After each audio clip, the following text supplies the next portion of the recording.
I died in the cold winter, blood snaked out from my body, becoming bone chillingly cold in just a few breaths. The jade-colored steps were dyed scarlet. Tristan carried out the execution himself, slicing off my flesh piece by piece, his face full of glee. I trembled all over from the pain, begging for mercy purely on instinct. Spare me. A savage sneer appeared on Tristan's face. Spare you? When did you ever spare Vivian? You brought chaos to the court, did all sorts of evil.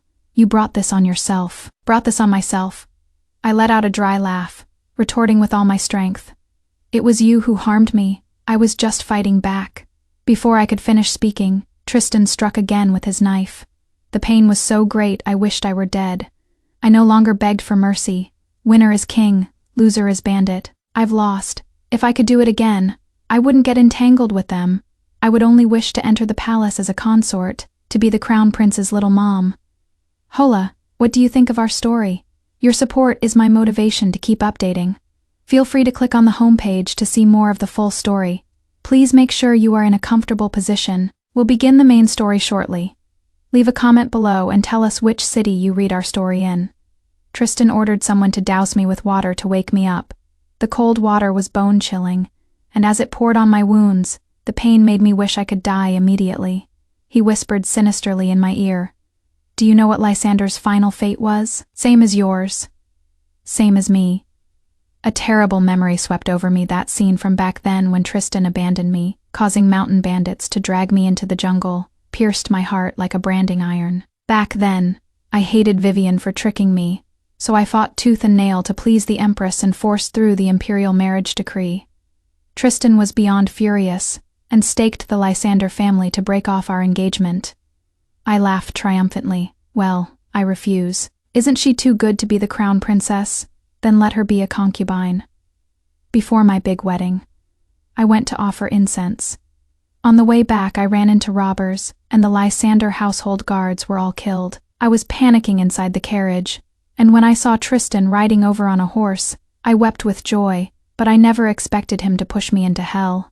He grabbed me by the hair, dragged me out of the carriage, and threw me hard onto the ground. As if that wasn't enough, he reached out, pinched my chin, and casually told those captured robbers, "This woman is yours as a reward."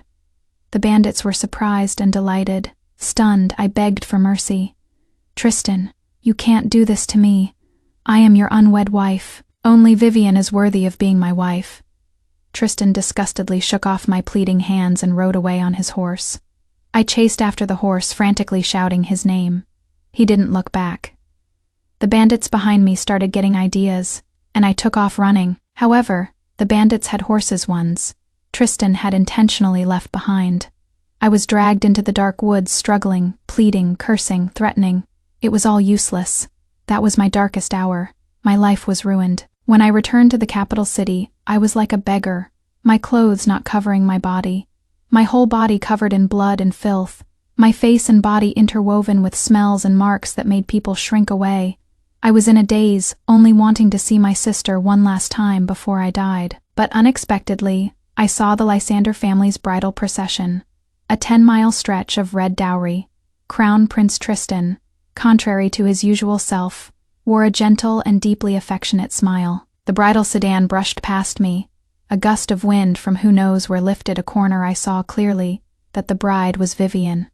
Overwhelming hatred. I never thought Tristan could be so cruel. He actually had Vivian take over my identity, entering the Eastern Palace in my stead, attempting to completely erase my existence. I completely went mad. To get revenge. I entered the palace to become a consort, and became Tristan's stepmother. It is just a pity the old emperor died too soon. My eyes widened, tears rolling down uncontrollably. What did I do wrong? Back then, they were the ones who dragged me into this monstrous scam, and in the end, I was the only one who suffered all the humiliation. All 178 members of my Lysander family were wiped out. What is wrong with me getting revenge? An orphan girl in a wedding dress walked over gracefully, letting out a gasp. Tristan dropped his sword and went to her, whispering gentle words.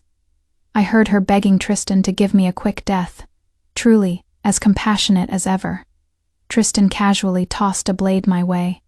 a sky full of red, bloody mist, was my last gaze upon the human world. "Big sis, why are you ignoring me?"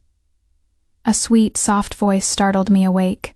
I looked down. 8-year-old Luna still had her baby fat, wearing a newly made jacket and skirt, a pink beaded flower on her head, pouting and looking at me unhappily. I've been reborn." I broke the teacup in my surprise, the warm water splashing onto my dress. Luna let out an "Aya." "Sister, you have to change your clothes again, or else you won't make it to the concubine selection banquet in time." Concubine selection banquet? Today is the concubine selection banquet. As the eldest legitimate daughter of the Duke of Ying's household, I was naturally qualified to participate. However, the men of the Lysander family have fought on the battlefield, served the country with loyalty, and protected the common people, until in this generation, only in my last life, to preserve my entire family's honor.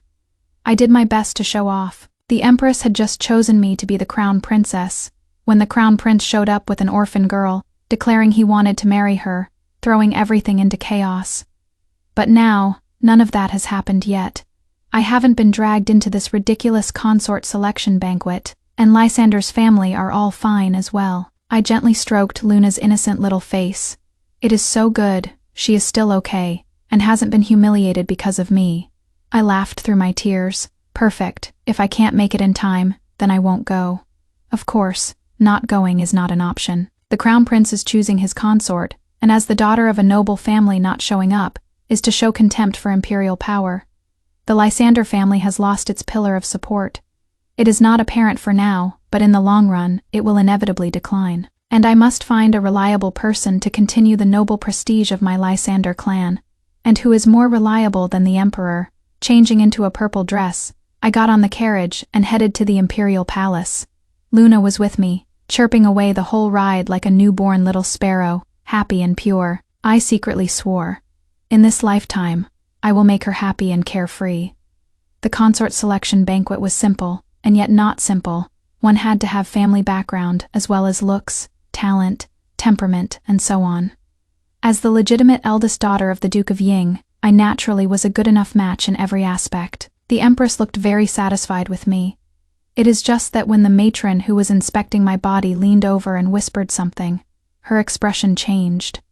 I lowered my gaze and picked up the teacup.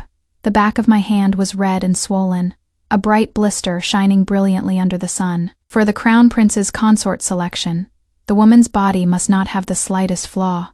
The Empress's brows furrowed slightly, and she looked towards another noble lady without hesitation. That noble lady noticed the Empress's gaze, nervous and excited. The Empress was just about to speak when the crown prince burst in with people. "Mother Empress, I don't want to choose a consort. The person I want to marry is Vivian." The orphan girl Vivian was dressed in plain white, her temperament otherworldly. She didn't look like an orphan girl, but rather like a goddess descended from the immortal realm, untouched by worldly dust. She didn't hurry to curtsy, but instead swept her gaze across the surprised and curious faces of all the noble ladies, finally fixing on me. I looked up and met her gaze, perfectly calm. No one knows how much my blood is boiling with excitement right now. Although Vivian is an orphan girl, she has the ability of foresight, knows the future, and prophesied that Tristan would be the ruler to unite the land in these chaotic times. In my past life, I was completely fooled by her saying, "You are the destined crown princess." But then I secretly saw her and Tristan getting physical with each other, looking so intimate. Vivian explained to me that she wanted to leave, but it was Tristan who wouldn't let her go. So I helped her leave. Tristan was furious when he discovered Vivian was gone. The Eastern Palace's men came and went, successfully bringing Vivian back, while I was knocked unconscious by Tristan, thrown into the great prison, locked up for over half a year, and then exiled 500 li. Along the way, I suffered immensely, was beaten and cursed, and a few times I was almost number by people, if not for a general under my father's command who found me by chance. I am afraid I would have died on the road. The day I came back, I saw Vivian and Tristan sitting together, full of laughter and cheerful talk. How did they look unwilling in the slightest? My hatred shot straight to the heavens. Covered in scars, I confronted Vivian, but was sent flying out the door by a palm strike from Tristan, passing out on the spot and falling gravely ill for 3 months. After I recovered, I learned that the Empress still hadn't relented, so I went to the palace to beg for the grace of becoming the crown princess, which led to my tragic life. Now, I'll just give this crown princess position back to Vivian. I am going to enter the palace. Vivian was a bit surprised. It seemed she hadn't expected that the one favored by the Empress this time wouldn't be me. I rested my chin on my hand and smiled at her. Who says prophecies can never be wrong? In my ears, Tristan was still being defiant, stubbornly refusing to marry Iris, the daughter of Marquis Wu Chang, whom the Empress fancied, and clamoring to marry the orphan girl Vivian.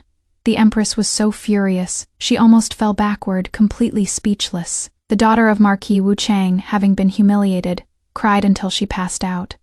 Just at that moment, a thundering shout of rebellious son rang out. Everyone in the hall hurriedly got up and knelt down, filling the floor. I paid respects along with the crowd, lightly lifting my gaze to sneak a quick peek at an old acquaintance, Emperor Magnus.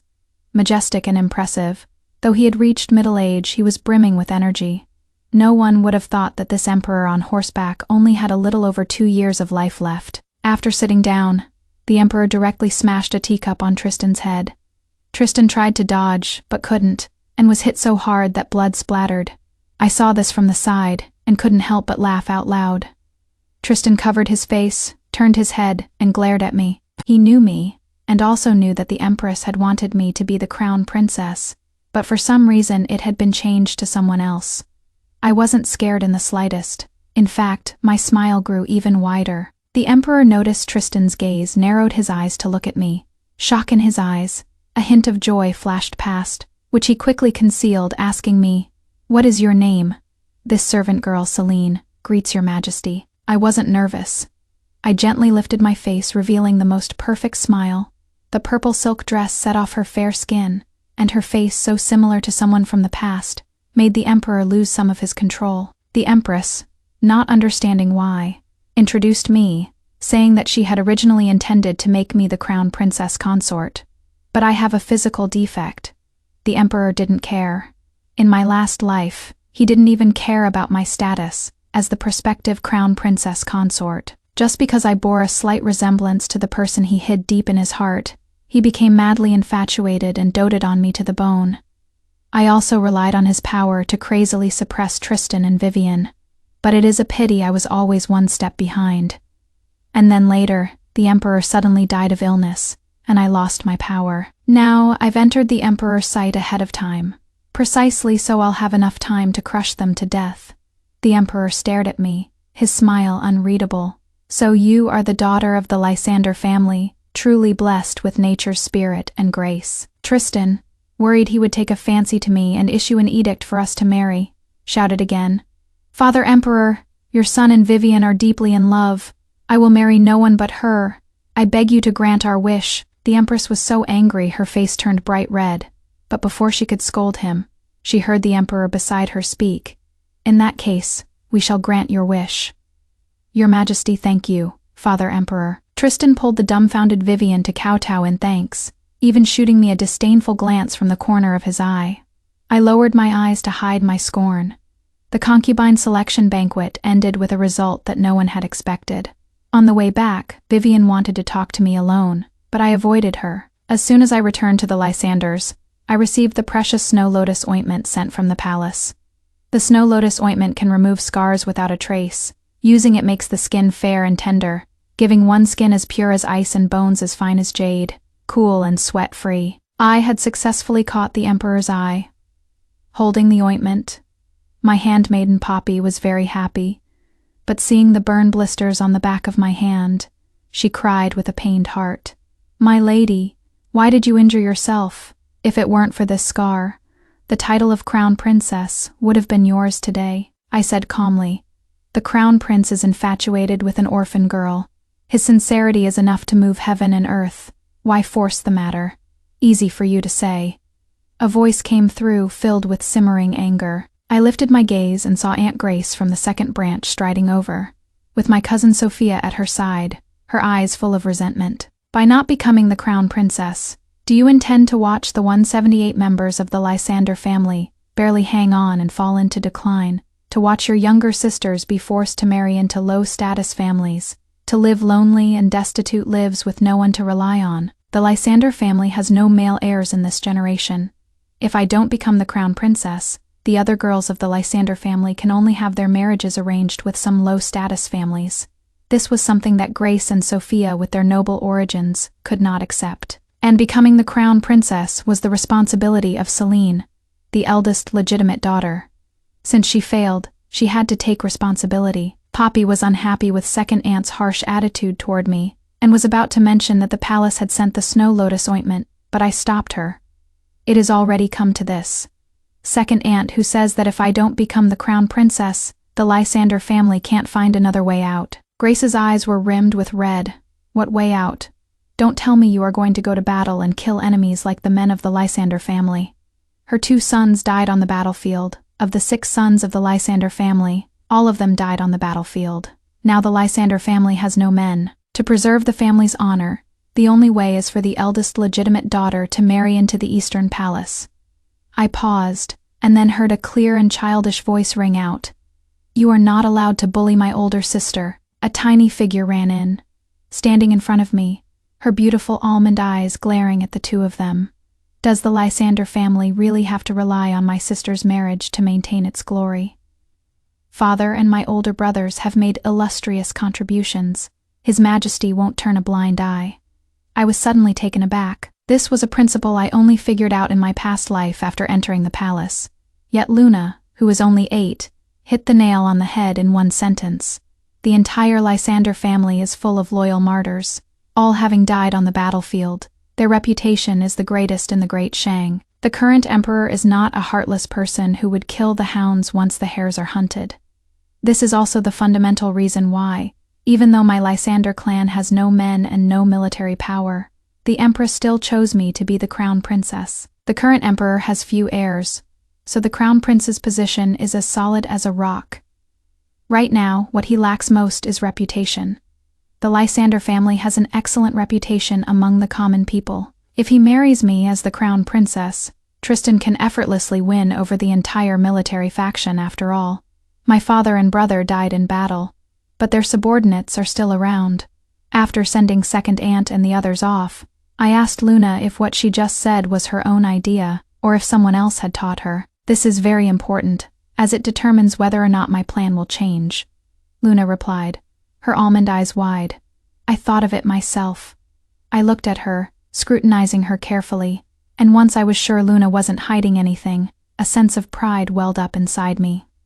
Big sister, did I say something wrong? Luna saw I wasn't talking and thought I was angry. I ruffled her head, my eyes stinging. No, you are absolutely right.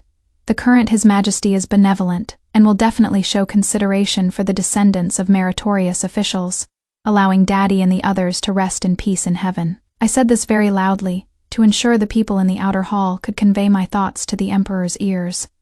As I expected, Emperor Jing of Great Shang, Magnus, heard the conversation between me and my sister word for word from the dragon guards, and his imperial heart was greatly pleased. The next day, he bestowed many fine silks and head ornaments, under the pretext of appeasing for the crown prince's rudeness at the concubine selection banquet. The Empress followed suit, and also sent many things over. I accepted them all. The mood in the entire capital changed immediately. Because my father and brother died in battle, and I was not chosen as the crown princess, the Lysander family home was deserted, and now it is as crowded as a marketplace. I didn't see these people, using the excuse of recuperating in my courtyard to see no one in reality.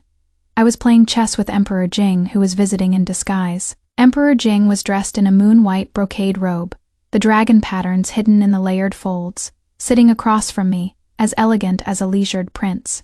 He is deliberately acting young. I saw through it, but turned a blind eye, playing the role of a junior, being as polite and respectful to an elder as if bathed in a spring breeze. I lost again, I said softly. It is because your Majesty deliberately let this subject win.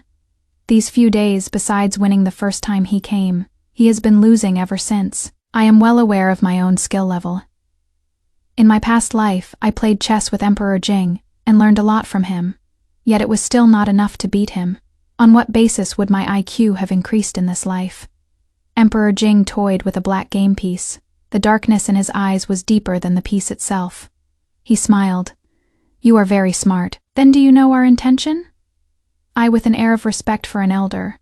"Your Majesty pities this subject for losing her father at a young age." Emperor Jing, the emperor, had never been snubbed like this, and didn't know the meaning of the word subtlety. So he asked bluntly, "Do you want to enter the palace and serve us?" My body shuddered. I looked up in shock and, suppressing a tremble, asked, "Is it as a daughter of the Lysander family?" Emperor Jing choked. He naturally didn't want me to enter the palace as Celine, after all. My dad had said in private that when Emperor Jing was still a prince, he and my dad called each other brothers in the army camp, and had become sworn brothers. Emperor Jing returned resentfully, and didn't come again for several days, and I leisurely holed up in my manor sipping tea and reading, not caring at all, and also ignoring Poppy's worried gaze. A woman's reputation is important, but not more important than family. On this day, a servant came to report, "Miss, the Crown Prince is here, and Vivian. She has always been anxious to see me, and Tristan brought her here today just to force me to see her." The Lysander household, seeing the Crown Prince had arrived, didn't dare to stop him. After I learned of it, I had someone respectfully invite the two of them to the main hall, then changed into a gorgeous dress and came. Seeing me, Tristan was obviously stunned, a flash of amazement in his eyes. I know I am dazzlingly beautiful, but having come from a family of military generals, I don't like to dress up. Now that I am all dressed up, I am absolutely radiant. Vivian looked at me, then at Tristan, and whispered with disdain, "I give up. Is this a female competition?" I raised an eyebrow. The term female competition, I heard her say it several times in my past life. Besides this, Vivian also often said some weird things, some so outrageous that even Tristan was shocked. For example, the death of Emperor Jing. Emperor Jing is currently in the prime of his life, yet she asserted that in less than 3 years, Emperor Jing would surely pass away. Back then, never mind me, even Tristan didn't believe it, even though Vivian's ability to predict the future had been verified before. Just as she said, 3 years later, the healthy and strong Emperor Jing suddenly collapsed, and a few days later, he passed away. She also said that Tristan would surely become the ruler to unify the world and achieve unparalleled accomplishments. I was imprisoned and tortured for 3 years, while Tristan secured the throne. The army of Great Shang was invincible, and unification was just a step away. Thinking of this, I couldn't help but feel anxious. I must get Emperor Jing to bring me into the palace as soon as possible, and it must be announced to the world under the identity of Celine, not in some obscure way. "Tristan, I'd like to speak with Miss Celine alone for a moment." My train of thought was interrupted by Vivian's words, which could be called impertinent. I looked at Tristan. He didn't show the slightest displeasure at being called directly by his name, gave me a warning glance, and nodded in agreement. I knew what Vivian wanted to say. To be honest, I wasn't very interested, but her words might actually help me get into the palace sooner. By the lotus pond in the manor, there was no one around. I looked at Vivian. "If you have something to say, just say it." Vivian took a deep breath. "Celine, you are the true heaven-ordained crown princess." I've heard these words in my past life. At that time, I was heartbroken and couldn't get over Tristan causing a scene at the consort selection banquet. I wanted to be the crown princess, not just for my family, but also out of a young girl's budding love. But now, I just want him dead, of course, and the one in front of me as well. My face grew panicked, and I backed away repeatedly. What nonsense are you saying?" "I am not talking nonsense. You and Tristan are a match made in heaven. You are the one who should be the crown princess." Vivian took a step forward, grabbed my hand, enunciating each word, her eyes glinting with a strange, complex light. I can't describe this look in her eyes. It was very sincere. To be honest, if it weren't for my foolishness in my past life, I might have actually believed her. "Miss Vivian, watch your words," I reminded her, my face pale. "You are the crown princess, designated by the imperial edict." Vivian anxiously grabbed my hand. "No, I don't know what went wrong, but you were born with the destiny of a phoenix, destined for nobility, to be the mother of the nation. If we don't right this wrong, something terrible will happen." I knew she had the ability to see the future, but even prophecies aren't set in stone, so there is no need to be this worked up. right? Vivian's reaction was too strange. But when I tried to get more information out of her, she clammed up, only repeating that I should be the crown princess, and no one could take it from me. I couldn't be bothered to ask anymore. My goal was already achieved. Now it was just a matter of seeing if Emperor Jing could sit still. Emperor Jing indeed couldn't sit still. That very night, I had just bathed and returned to my bedroom, and as I pushed the door open, I was embraced by a strong body. The aggressive scent of a man washed over me. Having been with Emperor Jing for a year and a half, I was very familiar with his scent, but I pretended not to know. Let out a low gasp and raised my foot to kick. This little bit of martial arts, of course, couldn't trouble a warrior emperor. He caught my foot with ease. We were pressed together in an ambiguous posture. A sliver of moonlight streamed in through the window, landing on his deep and well-defined brows and eyes. I showed a surprised expression. Your Majesty. Emperor Jing's large hand caressed my small foot, his voice low and dangerous. Born with the fate of a phoenix, my small face turned deathly pale. Your Majesty, forgive me. I wanted to crouch down to salute, but I couldn't, so I could only say with a tear-stricken little face, Your subject doesn't know why Miss Vivian said those things. Your subject truly has no covetous intentions whatsoever. Emperor Jing huffed a laugh. Don't be afraid. Jen did not blame you. Like hell, I believe you. Emperor Jing was indeed not a heartless emperor, but he was definitely paranoid and not easy to fool. If I couldn't completely clear my name regarding today's words, I would have to die, even if I looked like the person in his heart. Like a bird startled by a bow, I trembled and shed tears. At the very beginning, your subject wanted to be the crown princess, but it wasn't because I had feelings for the crown prince, but for the sake of the Lysander family. Emperor Jing seemed to be waiting for me to continue, and I did indeed honestly confess my initial train of thought. My father and elder brother died in battle. As the eldest daughter of the primary wife, I was supposed to uphold the family's honor. However, I am a woman, with no strength to even truss a chicken, so it wasn't a good idea for me to go to the battlefield. At this point, my eyelashes lowered and a tear slid down. If I were a man, why would I bother tangling with the crown prince? I could totally build my career and protect the entire Lysander family on my own. But I am not. So for my family, marrying is the only path. The tear on my cheek was wiped away. I raised my red, teary eyes and looked at Emperor Jing, looking utterly pitiful. A flash of heartache appeared in Emperor Jing's eyes. If you want prestige, why must you be fixated on being the crown princess? Jen can give you something better. I looked utterly shocked, asking with a sob.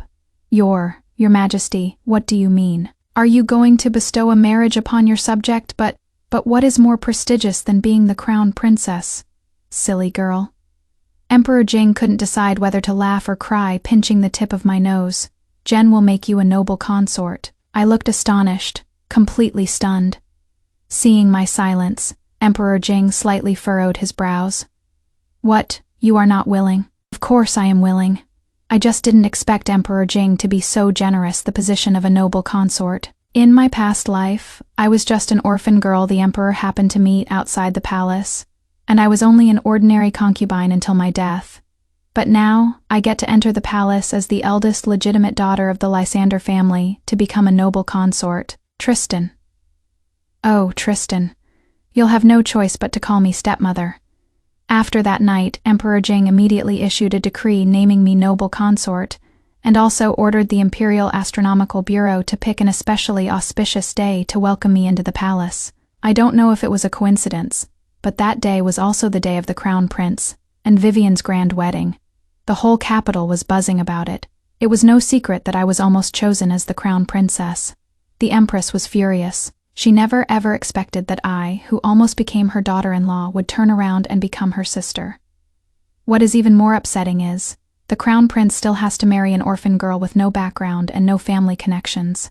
Vivian was stunned. She never ever expected that not only did I not become the crown princess, but I also transformed into an imperial concubine. There was even some commotion from the Eastern Palace. According to the person I arranged to inform me, Crown Prince Tristan accidentally crushed a teacup upon hearing the news that I had become an imperial concubine. I almost became the main wife, but suddenly became his stepmom. No one could keep it together. I happily ate 2 extra bowls of rice. Everyone in the Lysander family was also very excited. Second aunt and the others finally breathed a sigh of relief and cheerfully prepared my dowry for me, even though I was going to be a concubine. A noble consort, no matter how honored, is still just a concubine. In the whole family, only Luna was unhappy. Her little face puffed up like a pufferfish. "Sister, can you not enter the palace?"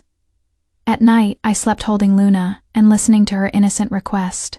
I smiled faintly. "No, I can't. The imperial edict has been issued. Defying the edict is punishable by beheading." "I am not afraid of being beheaded. I just don't want you to be wronged, sister." Luna hugged me, her voice muffled.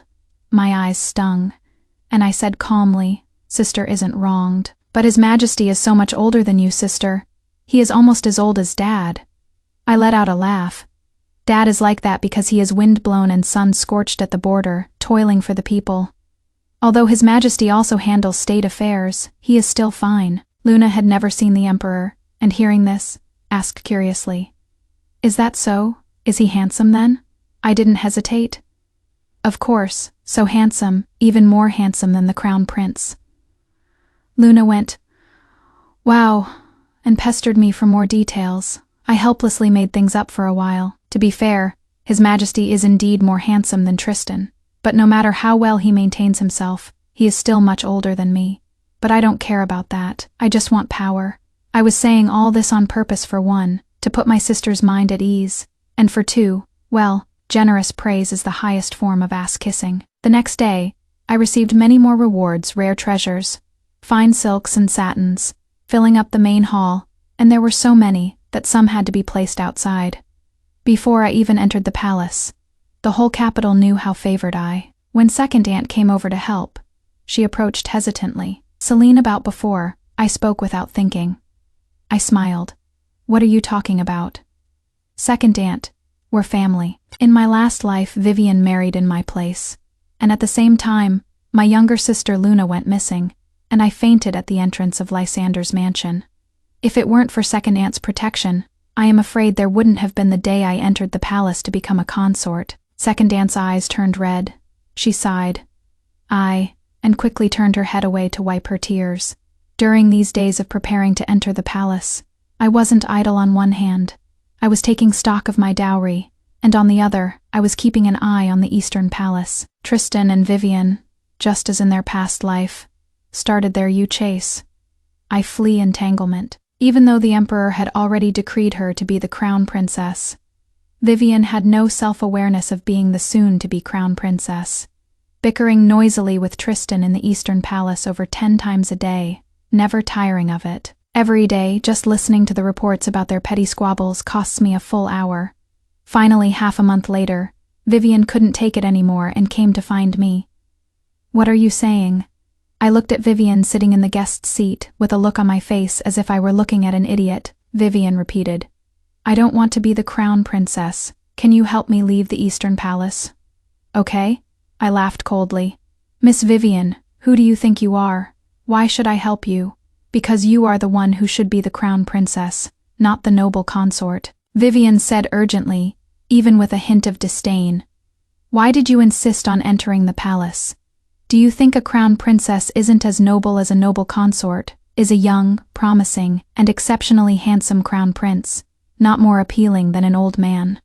Insolent, my expression changed, and without a second thought, I went forward and gave Vivian a loud slap, a harsh one, with a hint of venting my anger. "What I choose doesn't need an orphan girl like you to have a say in it." Vivian clutched her face, staring at me in disbelief. "You hit me. You actually dared to hit me," I sneered. "An orphan girl. Even if I weren't the imperial consort, I could still slap you, let alone when you've been insolent towards His Majesty. This idiot. Does she know that walls have ears? If she wants to die, I am not about to accompany her." But Vivian didn't listen to any of this, deeply lost in shock and madness, constantly muttering about how I actually dared to hit her, and saying things like, "This bullshit dynasty really has no justices." My own good intentions were treated as ill will. I frowned slightly, and just as I was about to listen more closely, Vivian suddenly thudded to her knees in front of me, startling me into taking 2 steps back. Vivian raised her head, one side of her cheek red and swollen. "Celine, I am begging you, help me escape the Eastern Palace." "Okay, I promise you, I am doing this for your own good." She said those words in her past life too. And it wasn't just that. She also kept repeating to me that I was the one who should be the crown princess, that Tristan actually liked me a lot, because of her precognitive abilities, plus my own fluttering heart for Tristan, and various family reasons. My judgment was clouded, and I helped her escape. The end result was being imprisoned by Tristan in the dungeon for a month, where her cries for help went completely unanswered. And after that, she was even sentenced to be exiled 500 li. Suddenly changed my mind. "Okay, I'll help you." Vivian was overjoyed. "Really? You are so nice." I smirked. There is better to come. Just like in my last life, I helped Vivian scheme, setting a time and place. After she came out, Lysander's carriage quickly departed from the Eastern Palace, heading towards the Great Prison. To make things go smoothly, I put number in the tea. Vivian drank it without a clue, and then passed out cold. After throwing the person into the main prison, I exchanged a few words with the guard. Even though he knew Vivian's identity, he was willing to help me after all. It is true that she is the prospective crown princess, but I am also the prospective noble consort, and my father had also done him a favor. Stepping onto the carriage, I looked back and instructed, "Don't hold back. Let her suffer a bit. Taste the suffering I went through in my past life, being bitten by rats until I didn't dare to sleep, being whipped by the jailer with a whip dipped in salt water, being starved until I was dizzy and my vision blurred for the next 3 days, while I heard news from the Eastern Palace that Tristan was looking for someone everywhere. I also learned that in prison, Vivian went through all the suffering I once had. She even had it worse than me. The head jailer beat Vivian 3 times a day, morning, noon, and night, and after beating her, would nurse her with the best ginseng. I heard that the rats in Vivian's room were more numerous and bigger than the ones next door. I soon realized that Emperor Jing was fanning the flames behind the scenes, because even though Tristan mobilized the entire power of the Eastern Palace, he still couldn't track me down. Other than the Emperor cleaning up the mess, I couldn't think of any other possibility. I didn't dare to act rashly because I knew Emperor Jing wasn't doing it for me. It was Vivian's words that had challenged his authority. If not for his son's sake, Vivian would have probably died in prison long ago. Although Emperor Jing was cleaning up the mess, Tristan still managed to find me, of course. This was information I had deliberately leaked. A month after Vivian had suffered her fill, when Tristan came to my door, I received him politely, and even ordered my people to serve the tribute tea specially bestowed by Emperor Jing. It is just that he didn't appreciate the gesture and smashed it all on the ground. "Celine," he barked coldly, demanding, "Where have you hidden Vivian?" I calmly had someone sweep up the mess on the floor and poured Tristan another cup of tea. "Your Highness, you've used the wrong address." Tristan's face twisted. He picked up the teacup and smashed it on the ground again. "You still expect me to call you stepmother? Don't even think about it." I curved my lips into a slight smile. "So, your Highness doesn't want to know Vivian's whereabouts then? So, it really was you." Tristan shot to his feet and rushed in front of me. Before he could make a move, I raised my hand and threw a cup of scalding hot tea at him. "Insolent. What do you think you are doing, Crown Prince? Surely you don't intend to offend this palace, your stepmother." His Tristan backed away repeatedly from the burn, scoffing at my words. "You haven't even entered the palace yet. You are nothing. Soon." I raised an eyebrow, smiling arrogantly. "Don't be in such a hurry, your Highness. The day will come when you'll have to greet me as an elder." Tristan was seething with rage, yet he was completely helpless. After all, I am not an ordinary woman, but his imperial father's noble consort. Even though I haven't entered the palace yet, and even though he is the crown prince, as long as the one in power above him is still alive, he has to lower his arrogant head. This is the benefit that comes with power. Tristan took a deep breath.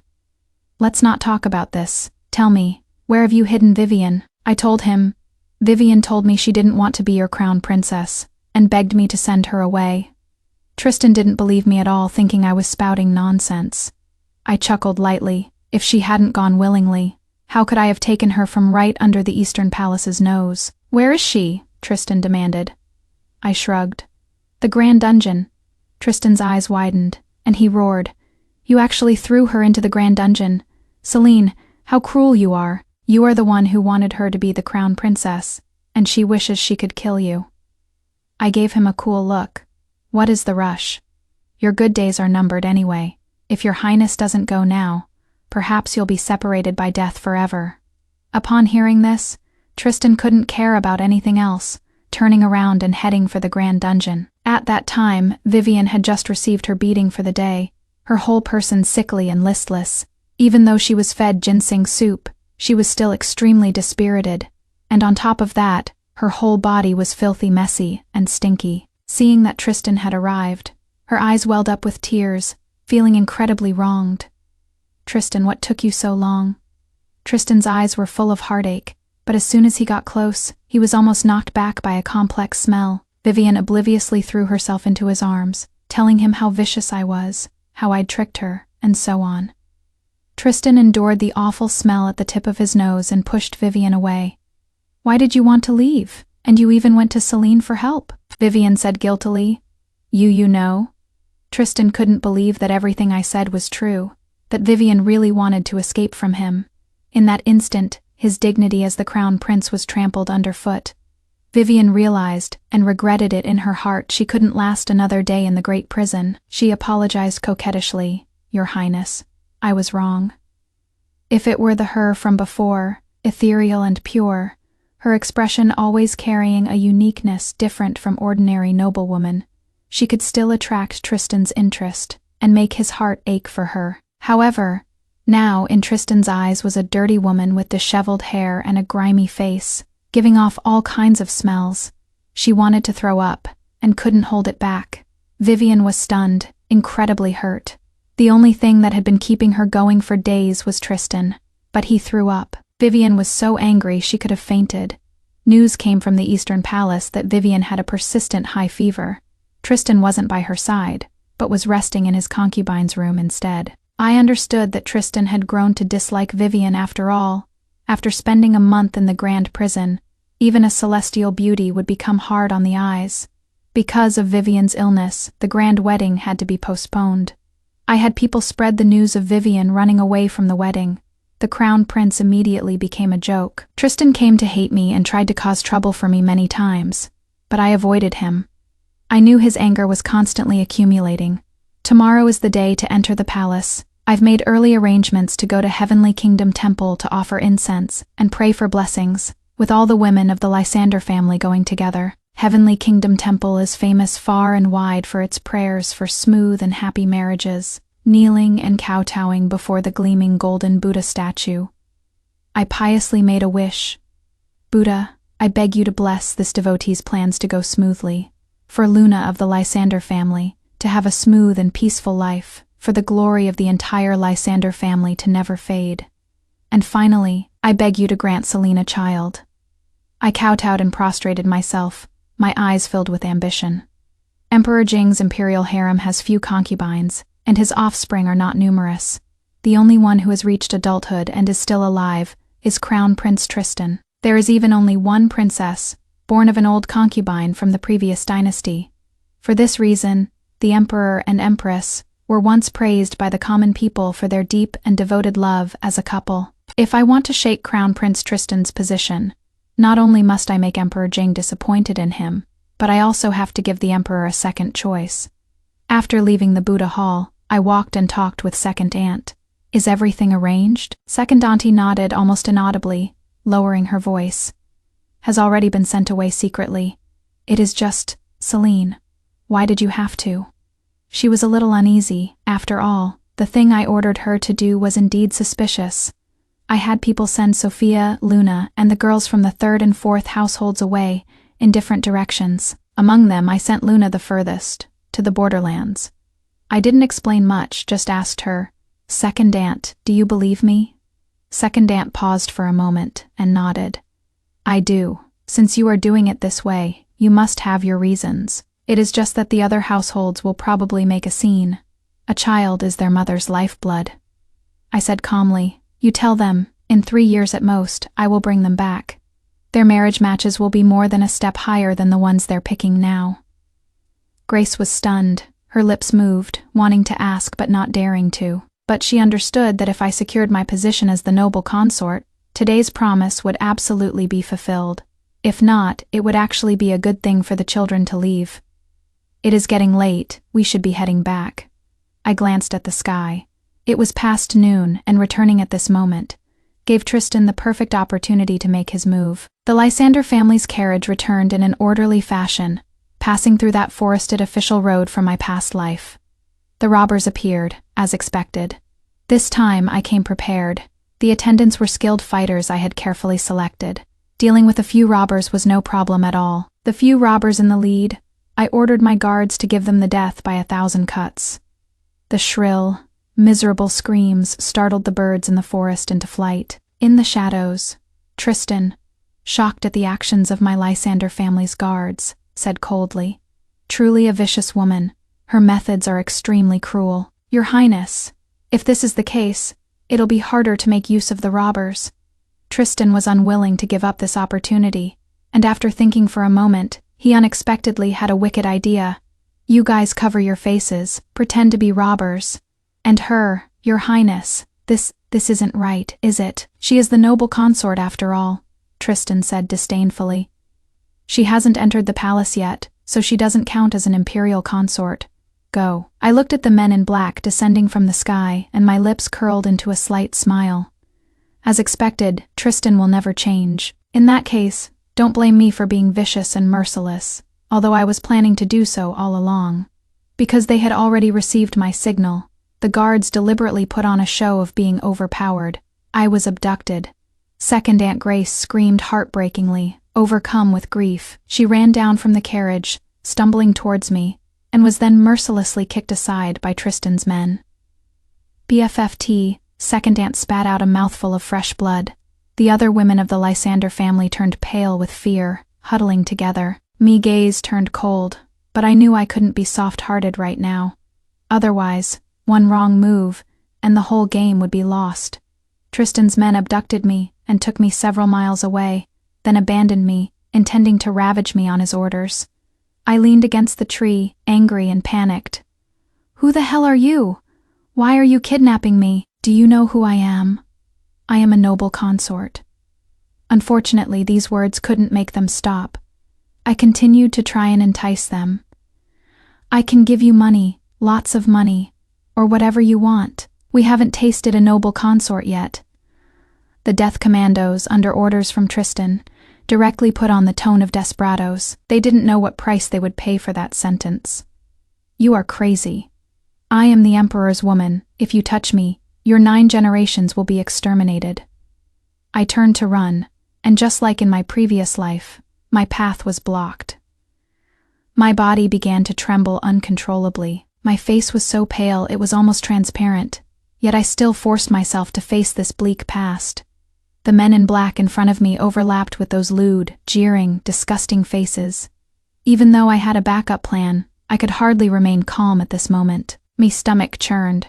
The figures before me transformed into the faces of demons. My head buzzed, and I unconsciously bit my lip until it bled profusely. Before those filthy hands could touch my arm, swoosh, a golden feathered arrow shot from behind, piercing through the man in black in front of me. Then came a rain of arrows that filled the sky. Appearing along with the rain of arrows was Emperor Jing. Emperor Jing held me and cut down Tristan's men one by one with his sword. These people recognized Emperor Jing and didn't dare to resist at all. My eyes were filled with shock. I never ever expected Emperor Jing to appear. I thought at most he would arrange for some men to protect me, so that I could naturally bring up the matter of Tristan making a move on me to Emperor Jing. Stunned, I came back to my senses. Emperor Jing didn't let go. He looked down at me with a half-smile, a hint of harrow saving the damsel's smugness in his eyes. Me face flushed red with a poof, and I perfectly acted out the surprise and fluttering heart of a shy young maiden being rescued. "Your Majesty, how are you here? You have no idea how terrified this humble servant was just now." "Damn it, Emperor Jing is here. My plans for Tristan won't go wrong, will they?" With a wronged expression, I leaned into Emperor Jing's arms seeking comfort, but in reality, I was panicking like crazy after all. Tristan is Emperor Jing's son, and his only heir. A woman versus the heir. It is hard to say what my chances of winning are. Emperor Jing noticed I was trembling and comfortingly patted my head. Don't be afraid. As long as we are here, we won't let anyone hurt you, Liu Wu. A yes came from the air. I became even more uneasy in my heart. Liu Wu is a dragon guard of Emperor Jing, also known as the legendary Death Warriors, who specialize in spying and handling some shady business for the Emperor. They are extremely resourceful in investigating cases. Although I had a backup plan and didn't go through the forces of Lysander's house, I never dared to underestimate the Emperor's power. I was extremely nervous. My little face was deathly pale, my pair of beautiful peach blossom eyes all red from crying. A deep heartache surfaced in Emperor Jing's eyes. His thumb gently wiped the blood from the corner of my lips. When you cry, our heart aches. I understood. He was looking at his beloved through me. Once deep within Emperor Jing's bedchambers, I saw a painting. The person in the painting looked a lot like me, and I knew her too, my aunt. Aurora. She died of illness, less than a year after she got married. Me aunt is the white moonlight that Emperor Jing loved but could not have. Could my aunt's influence on Emperor Jing be greater than Tristan's? The wait was extremely long. The golden crow set in the west, and Emperor Jing and I took our seats in the simple temporary palace built by the guards. After so long, my emotions gradually calmed down, and I even felt a bit indifferent if what I did to Tristan is truly discovered. And Emperor Jing gets angry. I won't regret it. If I could do it again, I would still do the same thing. Your Majesty, Liu Wu is back. My heart was in my throat, and I saw his expression was strange, incredibly complex, and hard to put into words, with even a hint of terror and despair. I excitedly clenched my fists. It worked. How is it? I found out this matter is related to the Crown Prince. Emperor Jing lifted his eyes, his expression impassive, seeming not the least bit angry. Where is the Crown Prince? Bring him to see me. It was the very picture of the calm before the storm. Liu Wu lowered his head even more. I am afraid the Crown Prince won't be coming for a while. He was abducted by villains, and then suffered some accidents. I almost couldn't hold back the corners of my lips. It really worked. My plan was to give him a taste of his own medicine in my last life. Tristan threw me to bandits, so I did the same, found a few extremely vicious thugs, drugged them, and threw Tristan in. Accidents. What accidents? Emperor Jing asked. Liu Wu looked at me, then went to Emperor Jing's ear and whispered. A bang. Sound. The teacup in Emperor Jing's hand was forcefully crushed by him. His whole aura was terrifying. Me heart tightened, and pretending not to know, I went forward, cleaning the fragments from his palm, bit by bit, and used my own handkerchief to bandage it for him. My chin was suddenly pinched tightly and lifted up. I met Emperor Jing's storm-filled eyes. Does this have anything to do with you? I naturally knew I would be suspected. This matter is too coincidental. Tristan failed to make a move on me, and was instead raped by someone. Number. Emperors are paranoid, but I won't admit it. It wasn't me. My gaze was open and honest. The mask I'd perfected in my past life was flawless. I was gambling that no matter how capable Liu Wu was, he couldn't get to the bottom of it that quickly, and that later, even if traces were found, he might not dare to investigate further. The Emperor's high regard for me, this imperial consort, his sneaking out of the palace many times for secret rendezvous with me, was plain for all to see. For Liu Wu to reach the position of a shadow guard, he is naturally a shrewd person. Of course, that is just one reason. I still have a trump card. Liu Wu didn't dare to speak, and could only shake his head to indicate that for the time being. No signs related to me had been found. Emperor Jing stared at me for a long time, slowly letting go of the hand that was restraining me. My chin burned with pain. I fell into a sitting position on the ground, my face growing even paler. My lower abdomen has been aching with a dragging pain since just now. Blood.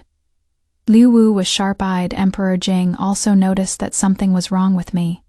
Your Majesty, I clutched my lower abdomen and fainted. When I woke up again, above my head was a stretch of bright yellow. The surrounding furnishings were luxurious and familiar. I knew where I was. I tilted my head slightly, meeting Emperor Jing's ecstatic eyes. Imperial consort, you are finally awake. You scared me to death. I asked weakly, Your Majesty, what happened to me? "Congratulations, Your Highness. Congratulations, Your Highness.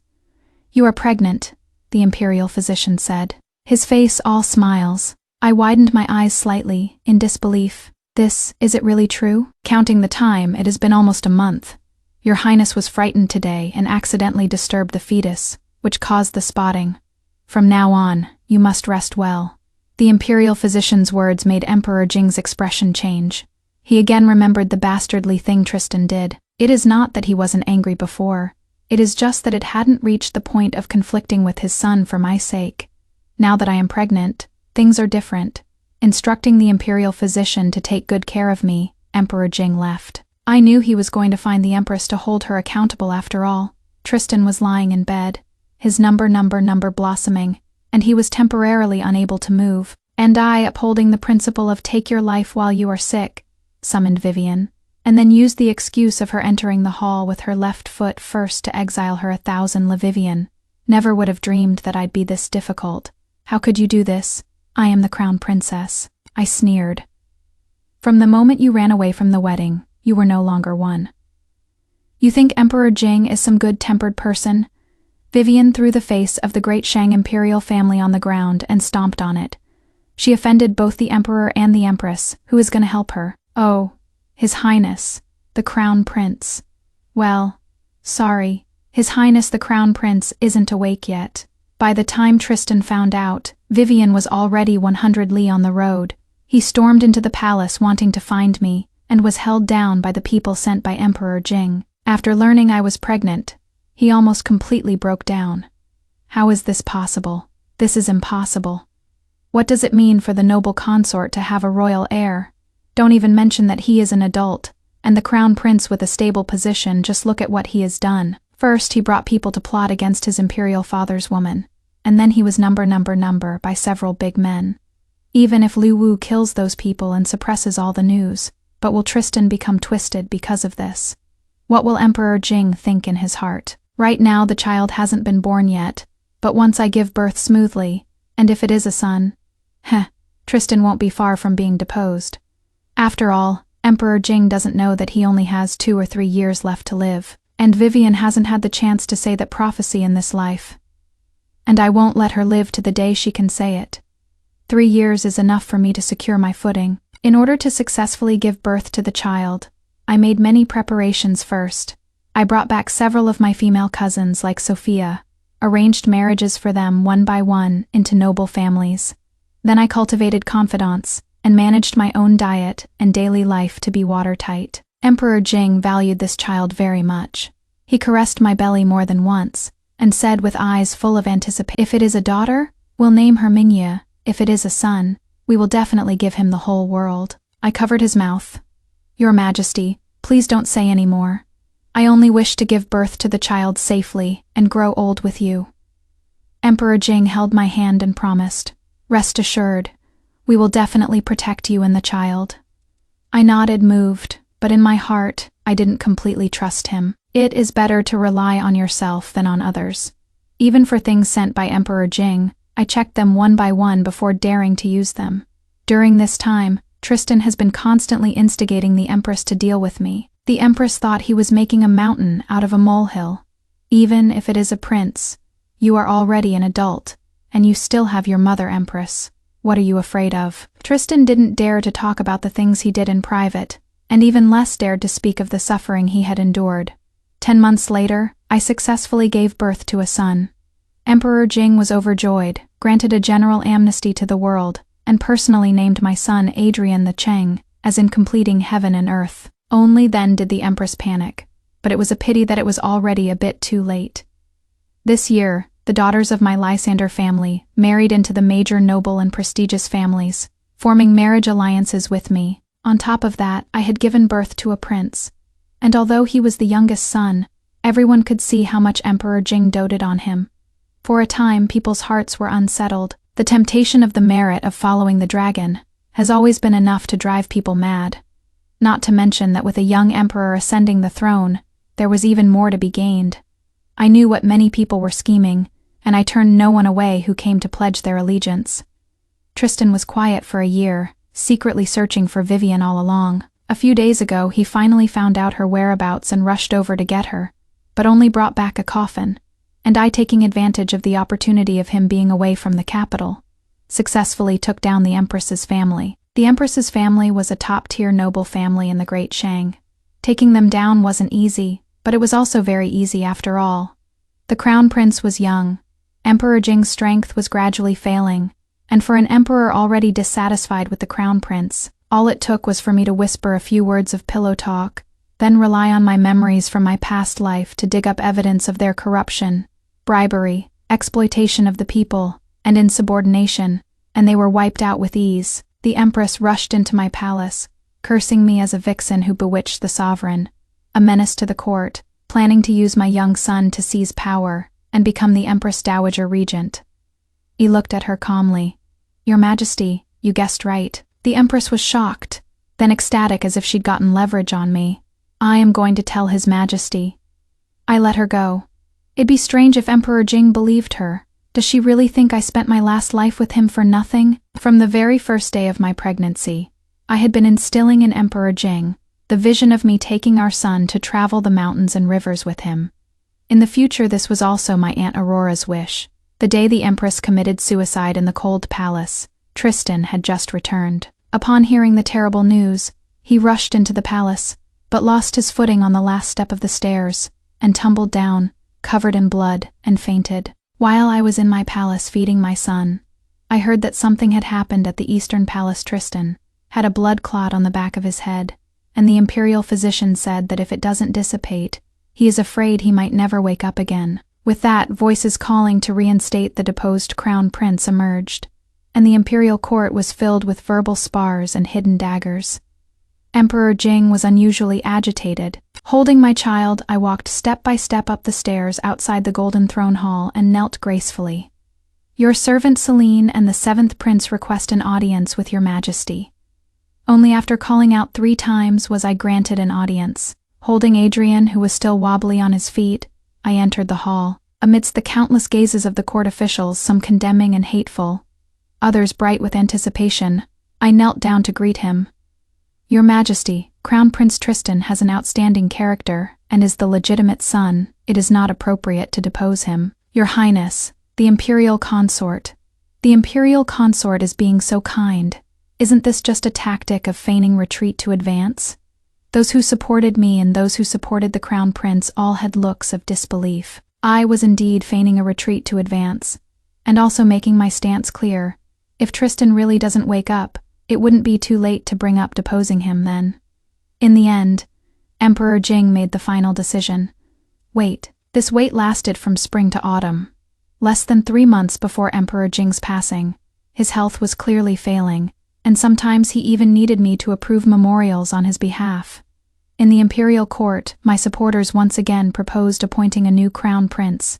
Tristan has been in a coma for nearly a year. Emperor Jing took up his brush, preparing to depose the crown prince.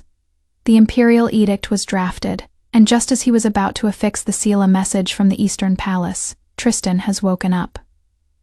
My heart sank. Waking up at this time was not a good thing for me. Clack! The imperial jade seal fell to the ground with a crisp sound. I whipped my head around and saw Emperor Jing's face turn ashen as his body suddenly went limp. "Your Majesty," I ran to him in a panic. "Call the imperial physician. Quickly! Go get the imperial physician." The imperial physician didn't come. Tristan came. With just one look, I recognized that something was wrong with him.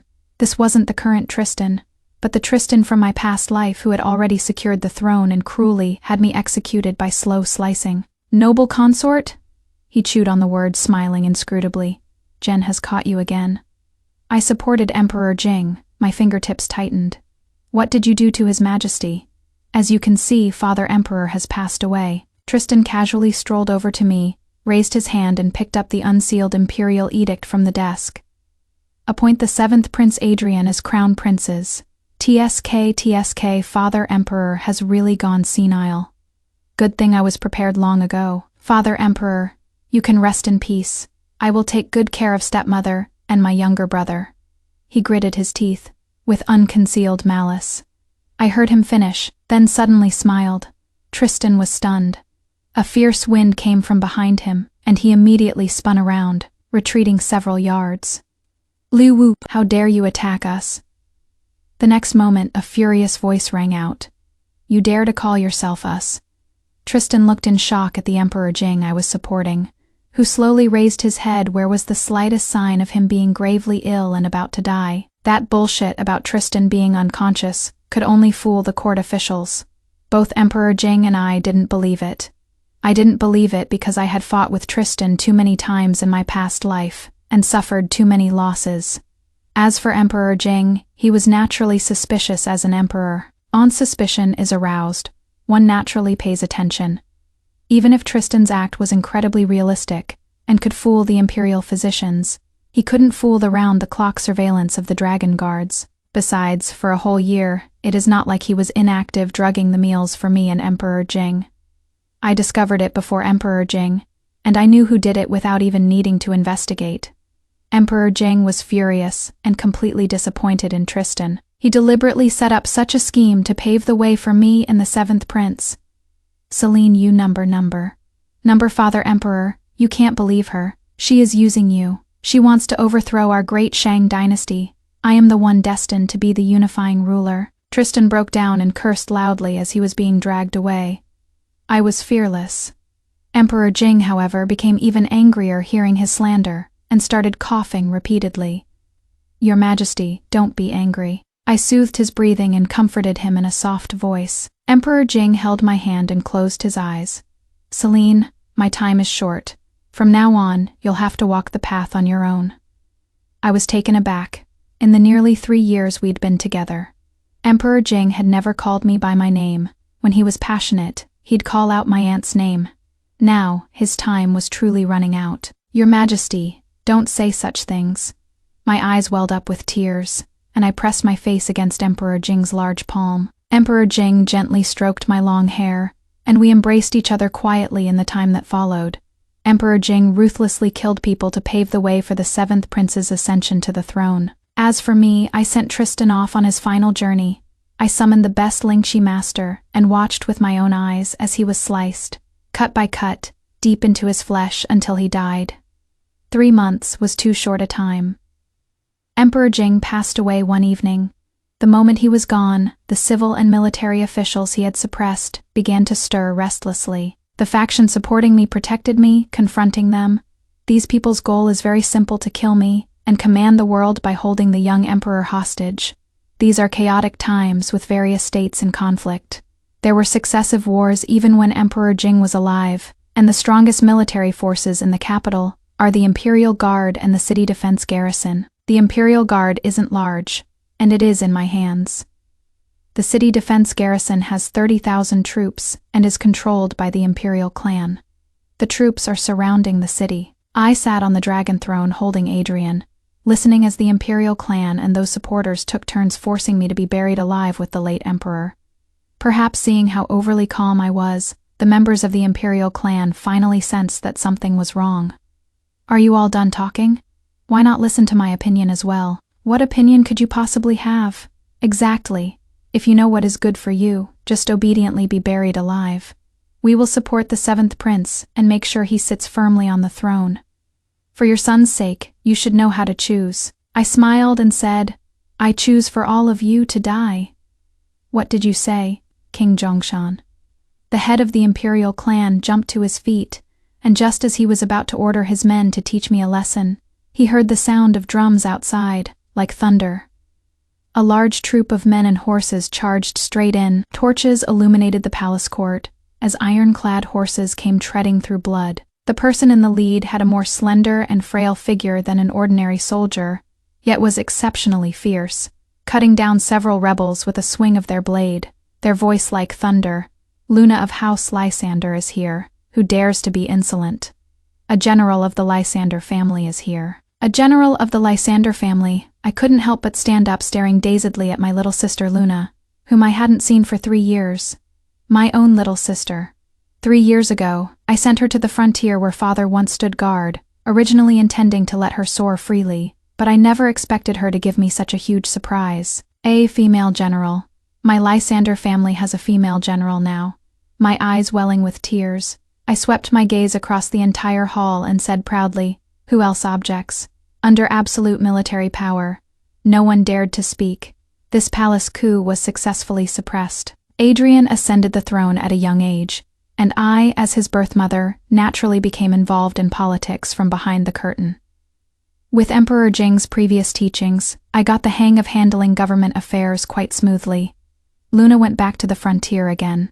She said she wanted to guard the border for me and her eldest nephew. I was reluctant to see her go, but also proud. The daughters of the Lysander family are no less than men. For the next few years, I was diligent in my political duties, established schools for women, to help the women of the world find a path other than marriage, reduced and exempted agricultural taxes, held special imperial examinations, reformed the imperial examination system later. By accident, I found the diary left by my Aunt Aurora, and learned a big secret: she came from a world with highly advanced technology, and she called herself a transmigrator girl. Vivian, just like her, was also a transmigrator girl. No wonder she could predict the future. It turns out she knew the course of the nation from history. Through Aunt Aurora's diary, I broadened my horizons, and based on her records, I modified the country's system, little by little, to benefit the people. More than 10 years later, Adrian, whom I personally trained, could finally take on the main role. And I am finally free, went and chose a few handsome young men to go traveling and have fun with in this life. I, Celine, am living for myself. The end.